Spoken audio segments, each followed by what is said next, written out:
السلام عليكم ورحمة الله وبركاته. ازيكم عاملين ايه؟ يا رب تكونوا بخير واهلا بيكم في مطبخ نجوى. النهاردة بقى عملت الشيش طاووق في الطاسة على البوتاجاز. قبل كده عملته معاكم على الفحم. طب مرة تانية عملته معاكم في صينية في الفرن. والنهاردة عملته معاكم في جريل على عيون البوتاجاز، او ممكن كمان تعمليه في طاسة على عيون البوتاجاز. النتيجة تحفة جدا. الخضار والفراخ بتاعتنا مستويه وجميله جدا زي ما انتم شايفين كده، وريحتها بقى وطعمها تحفه بالتتبيله اللي انا تبلت بيها. كمان عملت جنبه مكرونه النهارده، ما عملتش جنبه رز بسمتي. المكرونه طبعا انا ما صورتهاش. هتدخلوا بقى وتشوفوا طريقه التتبيله بتاعه الشيش طاووق وكمان طريقه تسويته على عيون البوتاجاز. وان شاء الله هنزل لكم طريقة الشيش طاووق على الفحم في صندوق الوصف، وكمان طريقة الشيش طاووق في الفرن مع الرز البسمتي. الاتنين هنزلهم لكم في صندوق الوصف عشان اللي يحب يرجع لهم. هتدخلوا وتشوفوا بقى الطريقة والمقادير وكمان تسويته. بس يا ريت اللي اول مرة يشوف قناتي يشترك وفعل الجرس، والمشتركين بالفعل ما تنسونيش بقى بلايكاتكم للفيديو.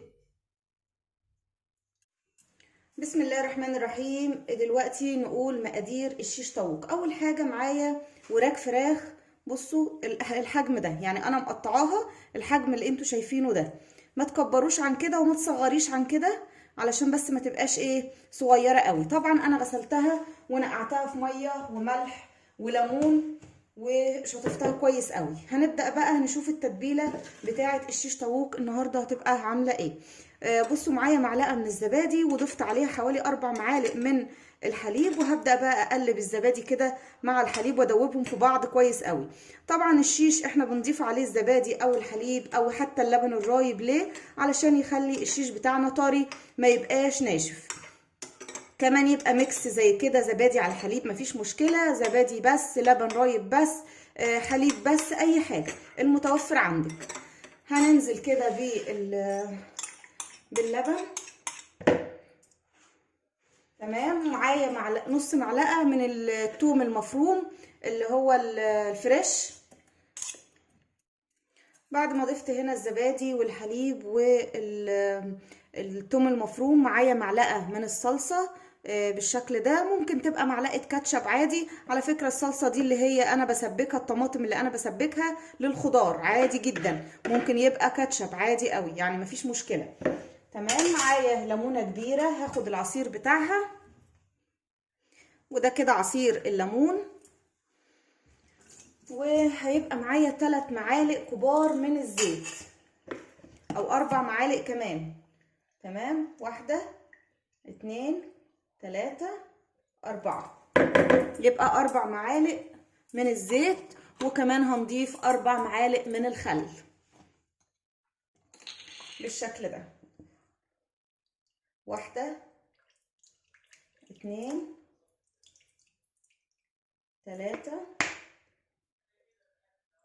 4، يبقى 4 معالق زيت و4 معالق خل. هنضيف رشه من الزنجبيل او ربع معلقه صغيره من الزنجبيل، ودي اختياري، لو مش حابه تضيفيها مفيش مشكله، بس الزنجبيل من الحاجات المفيده جدا. كمان معايا الصويا صوص دي اللي هي الغامقه، هضيف منها معلقه كبيره ونص، 1 ونص. خلي بالنا بقى علشان الصويا دي او الصوص ده بيبقى مالح، خلي بالنا من الملح. كمان البهارات بتاعتنا هتبقى عبارة عن معلقة صغيرة من البابريكا، ملح، كركم، بهار فراخ، 7 بهارات، بصل بودر، نص معلقة توم بودر، وربع معلقة صغيرة لورا وحبهان بودر. هننزل كده على طول بالبهارات، وهنبدأ نقلب بقى كل الحاجات او التتبيلة دي. على فكرة انا ضفت كمان معلقة صغيرة فلفل اسود، ونبدأ بقى نقلب التتبيلة بتاعتنا بالشكل اللي انتوا شايفينه ده. خلاص كده التتبيلة بتاعتي بقت جاهزة زي ما انتوا شايفين، ريحتها حلوة قوي وطعمها حلو جدا. هنبدأ بقى ننزل كده بالفراخ. تمام. وهنبدأ بقى نقلب الفراخ مع التتبيلة كويس قوي.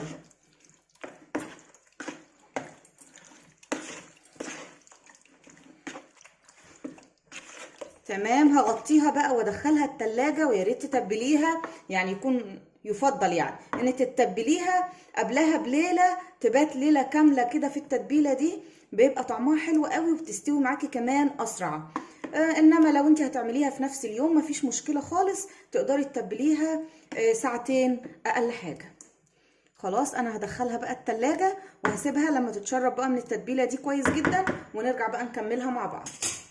وبعد ما الشيش بتاعنا اتبل واتشرب من التتبيله كويس قوي زي ما انتم شايفين بالشكل ده، خلاص دلوقتي هنبدا هنسيخه طبعا. بصوا الاسياخ بتاعتي او الخله بتاعتي انا حطاها هنا في ميه، بصوا بحطها كده وبعد شويه بقلبها، يعني تتنقع كده في الميه، تنقعيها في الميه لمده ساعه، ما يقلش عن كده، ممكن اكتر براحتك. بصوا بقى الاسياخ بتاعتي النهارده زي ما انتم عارفين ان انا هعمل الشيش بتاعي ده في الجريل على البوتاجاز، او في طاسه، تعمليه في طاسه او في جريل. طبعا الجريل بتاعتي مش كبيره، عشان كده انا قصيت شويه من الخله بتاعتي. لو الجريل عندك كبيره او الطاسه اللي انت هتسوي فيها كبيره، يبقى هتسيبي الخله بتاعتك سليمه، مش هتقصي منها حاجه. هنسيخ الشيش بتاعنا، بس هنحتاج ايه؟ خضار. هنحتاج طماطم اجنحه بنقطعها اجنحه بالشكل ده، وفلفل برضو بنقطع فلفل، بصل، معلش اتلخبطت، بصل برضو بنقطعه اجنحه بالشكل ده، ومعايا بقى فلفل الوان احمر واصفر واخضر برضو مقطعاهم بالشكل ده بنفس حجم قطعه الفراخ. هنجيب بقى الشيش وهنجيب الخضار بتاعنا وهنبدأ بقى نسيخ بالشكل ده. هنجيب بقى السيخ بتاعنا. اول حاجة بنحط بصل، علشان البصل بيبقى يعني ايه لما بيستوي كده بيبقى ماسك نفسه ما بيوقعش، ومش هيوقع بقى الطماطم ولا الفلفل ولا الكلام ده كله.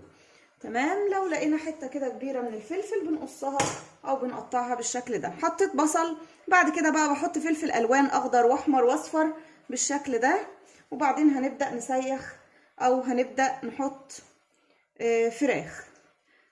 تمام بالشكل ده.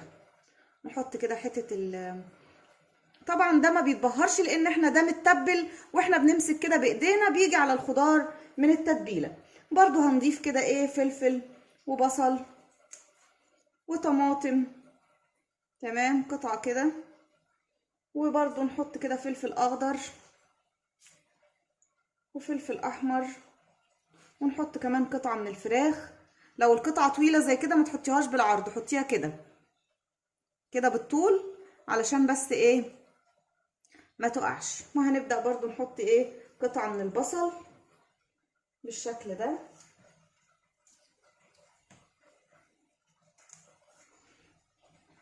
الاسياخ بتاعتي بقى صغيرة فانا هسيخها بالشكل ده. ممكن نحط 3 قطع من الفراخ، هعمل معاكم كمان واحدة. بصوا اول حاجة بنحط ايه البصل بالشكل ده، وبعدين نحط بقى فلفل جميع الالوان اخضر واحمر واصفر. بصوا برضو اللي نلاقيها كبيرة كده نقطعها 2. حلو كده. ممكن نحط حتة فرخة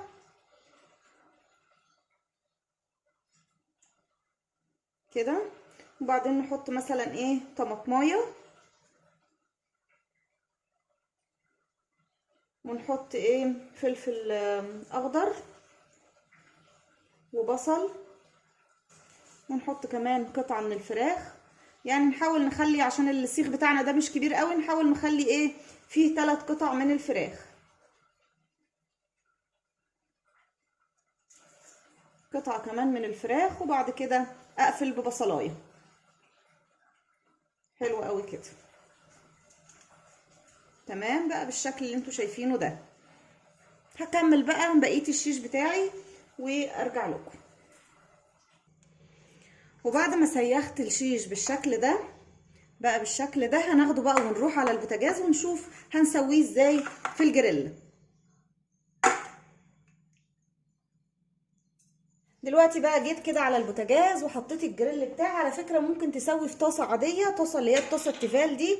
هبدا بس احط نقطه زيت كده صغيره علشان بس ايه ما يلزقش مننا، وندهن بالشكل ده. ندهن الطاسه بتاعتنا دي كويس قوي. بصوا بقى انا مولعه على الجريل، اول ما يسخن كده هبدا انزل على طول بالاسياخ الشيش بتاعتي، بس تسخن كويس. بعد ما الجريل بتاعي سخن هبدا انزل كده بالاسياخ زي ما انتم شايفين الاسياخ بالشكل ده. طبعا انا قصرتهم او قصيتهم شويه من ورا كده علشان يجوا على قد الجريل. تمام كده اهو جنب بعض بقى، ونملى الجريل بتاعنا.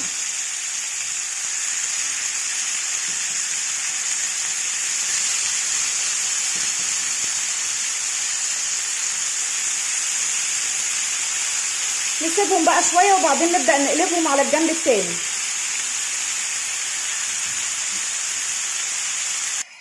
في البدايه كده سبته على نار عاليه لمده نص دقيقه، وبعدين هبدا اهدي عليه النار. لازم النار بتاعتنا تبقى متوسطه علشان الخضار بتاعنا والفراخ تستوي كويس قوي. احنا مش عايزينها تاخد لون كده وخلاص. على فكره ممكن نحط والنار هاديه كده عليه، ممكن نحط عليه غطا بالشكل ده ونسيبه شويه كده لمده دقيقه، وبعدين نبص عليه نقلبه يعني. هنبدا نشوف كده الشيش هنقلبه ازاي. هنمسك كده السيخ بتاعنا ونقلبه على الجنب التاني، ما تقلقوش خالص مش هيلزق بالشكل ده. بصوا واخد لون حلو ازاي اهو. ونقلب بقى كله بنفس الطريقه. تمام كده. وهنغطي تاني نسيبها برده متغطيه كده شويه.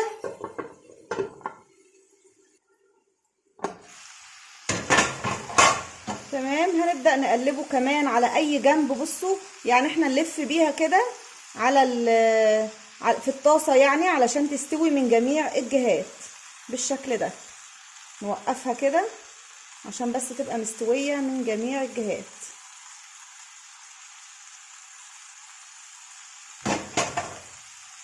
ونغطي.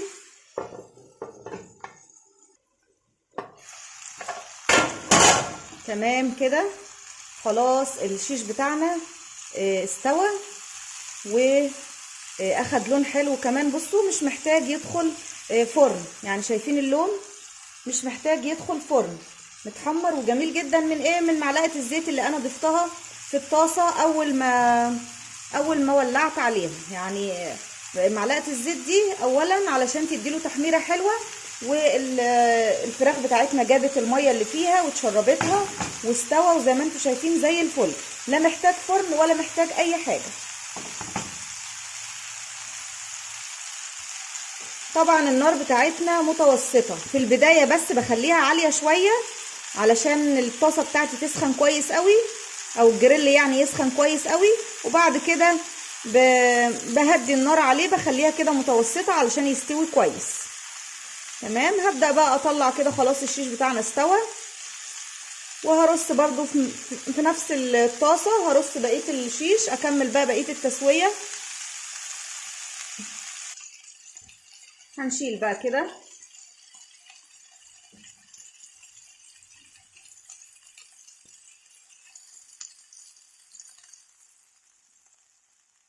شكله حلو قوي ولونه كمان تحفة جدا.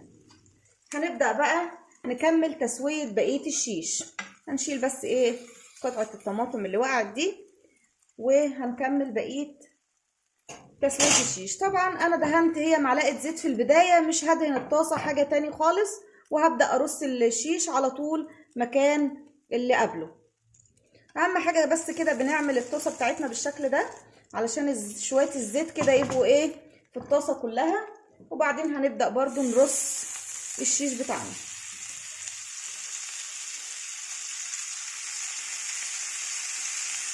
هنا اهو.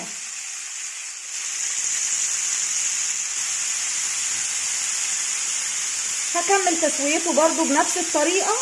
بسيبه كده وبغطي عليه برضو الغطا. على فكرة الغطا بتاعي مهوي، يعني مش ايه مش كاتم قوي، مهوي زي ما انتم شايفين من هنا ومن هنا، علشان دي جريلا مربعة زي ما انتم شايفينها كده. بس بحط الغطا برضو ايه يخلي البخار يسويه شويه، يعني يساعد كده معايا على التسويه. والنار بتاعتنا في الوقت ده متوسطه.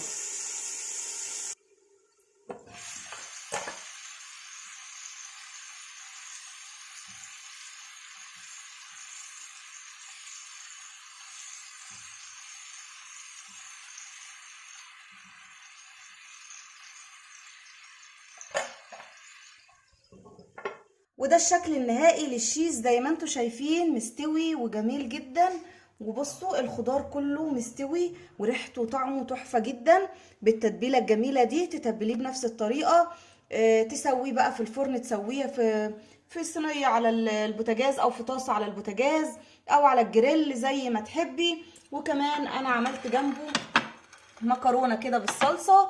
اهم حاجه الشيش بتاعنا طعمه تحفه جدا. يا رب بقى الفيديو بتاعنا يكون عجبكم. لو عجبكم لايك وشير واشتراك في القناه، وفعلوا الجرس عشان يوصل لكم مني كل جديد. وان شاء الله نتقابل في وصفه جديده، والسلام عليكم ورحمه الله وبركاته.